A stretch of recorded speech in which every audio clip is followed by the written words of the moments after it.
નવી નવી રેસીપીઓ જોવા માટે મારી ચેનલ હર્ષા કુકિંગ ગુજરાતીને સબસ્ક્રાઇબ કરો અને લાઈક પણ આપો. હર્ષા કુકિંગ ગુજરાતી ચેનલમાં આપનું સ્વાગત છે. આજે આપણે બનાવીશું સ્વીટ રેસીપી. સ્વીટ રેસીપીમાં આજે આપણે બનાવીશું મેંગો ખીર. તો ચાલો બનાવી આજની રેસીપી મેંગો ખીર.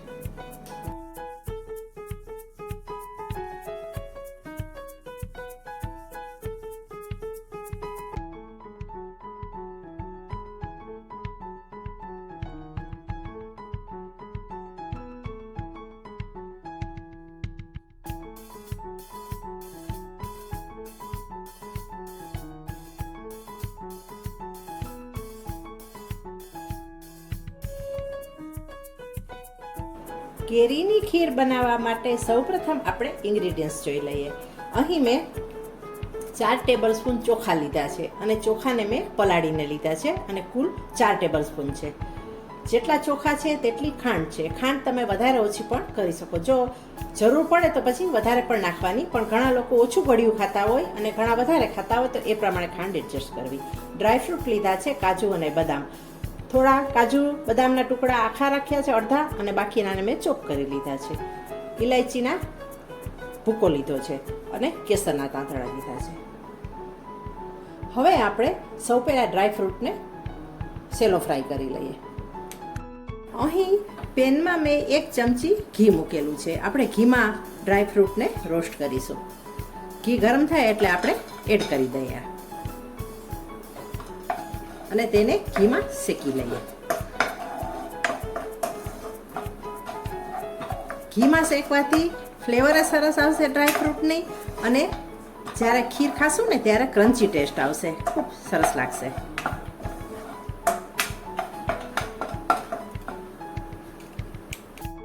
તરત જ આપણે રોસ્ટ થઈ જાય એટલે કાઢી લેશું ડ્રાયફ્રૂટને.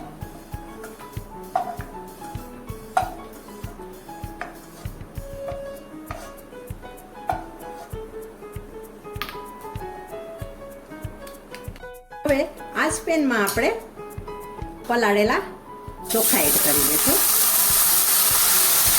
અને ચોખા એડ કર્યા પછી આપણે 1/2 લીટર મલાઈવાળું, મલાઈ સહિત જ દૂધ એડ કરી દઈશું. દૂધ મેં ગરમ કરી લીધેલું હતું, જેથી ફૂલ ફેટ દૂધમાં સરસ મલાઈ થઈ ગઈ છે.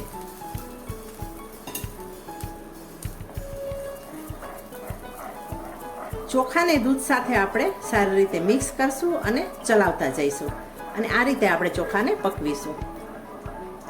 ચોખાને આપણે કુકરમાં પણ અથવા તપેલામાં પેલા પાણીમાં પણ બાફી શકીએ, પણ હું આ ઓરિજિનલ પદ્ધતિ કરું છું. આનાથી ખીર બહુ સરસ થશે.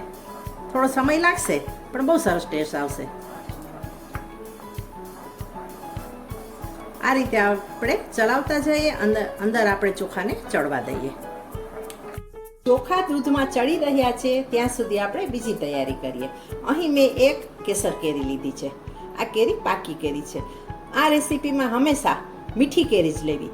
સૌથી વધારે મીઠી કેરી કેસર કેરી હોય છે, એટલે કેસર કેરીનો ઉપયોગ કરીએ તો વધારે સારું. ખાંડ પણ ઓછી નાખવી પડે.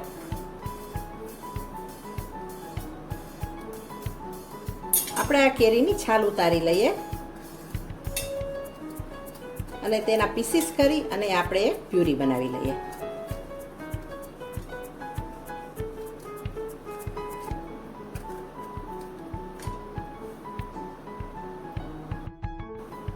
છાલ ઉતારી લીધા પછી આપણે પીસીસ કરી લેશું.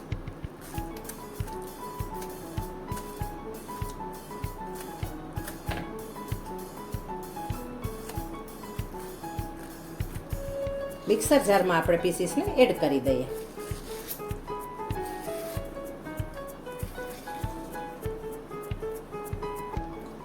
અને એક ફાઇન પ્યુરી બનાવી લઈએ.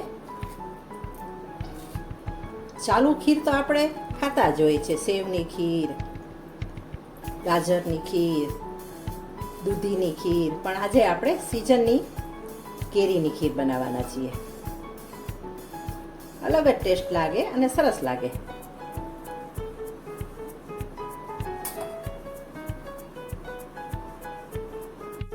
પાકી કેરીની પ્યુરી તૈયાર થઈ ગઈ છે. આ પ્યુરી બનાવવા માટે મેં પાણીનો ઉપયોગ નથી કર્યો. ચોખા દૂધમાં ચડી રહ્યા છે તેને પણ આપણે ચેક કરીએ. જોઈ શકાય છે ચોખા ચડી રહ્યા છે અને દૂધ પણ ઘાટું થઈ ગયું છે. દૂધ આપણે ફૂલ ફેટ લીધું હતું એટલે ઘાટું પણ સરસ થયું છે અને ખીર પણ સરસ બનવાની છે. હવે આપણે આ તબક્કે થોડું પાણી નાખીશું, કારણ કે એકલા દૂધમાં એટલો બધા સરસ ચોખા ન ચડે, એટલે પા વાટકી મેં પાણી નાખ્યું છે અને પાણી નાખીને આપણે ચલાવતા જઈએ જ્યાં સુધી ચોખા ગળે નહીં અને એકરસ ન થઈ જાય દૂધ સાથે ત્યાં સુધી આપણે ચલાવીએ. નોનસ્ટિક છે એટલે બળવાની શક્યતા નથી, પણ જો તમારી પાસે નોનસ્ટિક વાસણનો યુઝ તમે આ રેસીપીમાં ન કરતા હો તો સતત ચલાવતા રહેવું જેથી તળિયે દાજે નહીં.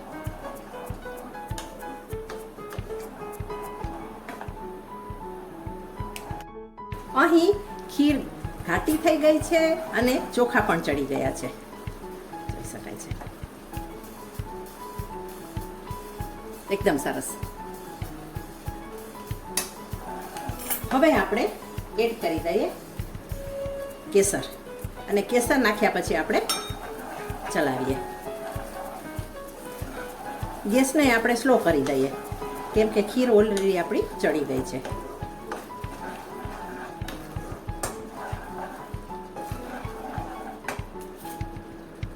હવે ઉમેરીએ એલચીનો ભૂકો.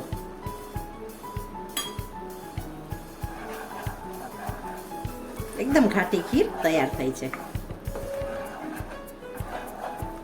ગેસને આપણે બંધ કરી દઈએ અને દૂધ અને ચોખા, કેસર અને એલચીવાળું જે મિશ્રણ છે તેને આપણે ઠંડુ કરવા માટે બીજા વાસણમાં ટ્રાન્સફર કરી લઈએ જેથી ઝડપથી ઠંડુ થઈ જાય. ચોખા અને દૂધના ઉકાળેલા મિશ્રણને આપણે બીજા વાસણમાં ઠંડુ કરવા રાખી મૂક્યું છે. હવે આપણે આગળની પ્રોસેસ કરીએ. હવે આ જ પેનને આપણે ક્લીન કરી નાખ્યું છે અને તેમાં આપણે કેરીની પ્યુરી ઉમેરી દઈએ.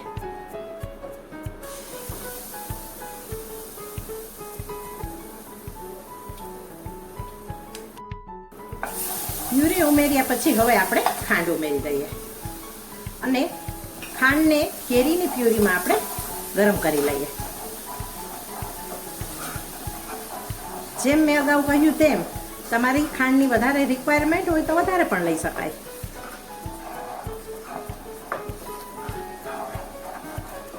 ખાંડને માત્ર આપણે ઓગાળવાની જ છે, ત્યાં સુધી જ આપણે ગરમ કરવાનો છે.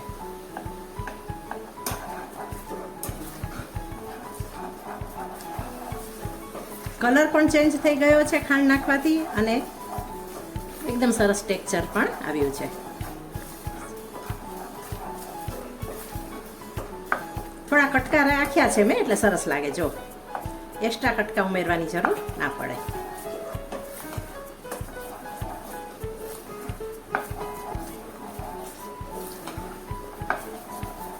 બસ હવે આપણે ગેસને બંધ કરી દઈએ.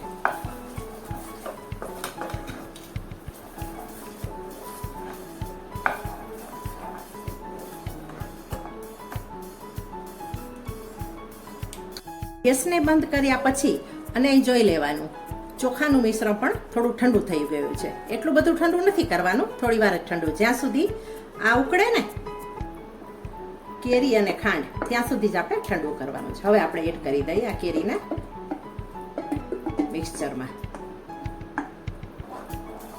એકદમ સારી રીતે મિક્સ કરી લઈએ. એકદમ સુંદર મજાની ટેસ્ટી ખીર બનીને તૈયાર થઈ રહી છે. એકદમ ઘાટી અને ક્રીમી.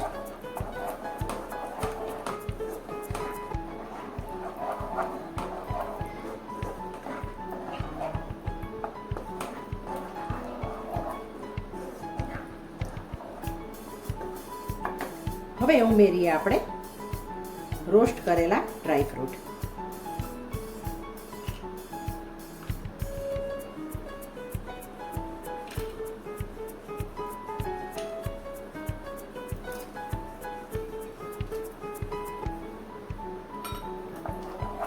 ફરીથી મિક્સ કરી લઈએ આપણે.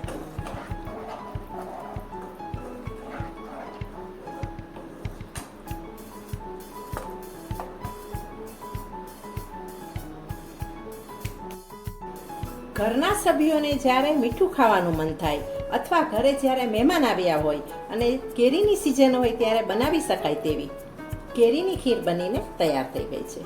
હવે મળીશું નેક્સ્ટ વિડીયોમાં. Thanks for watching.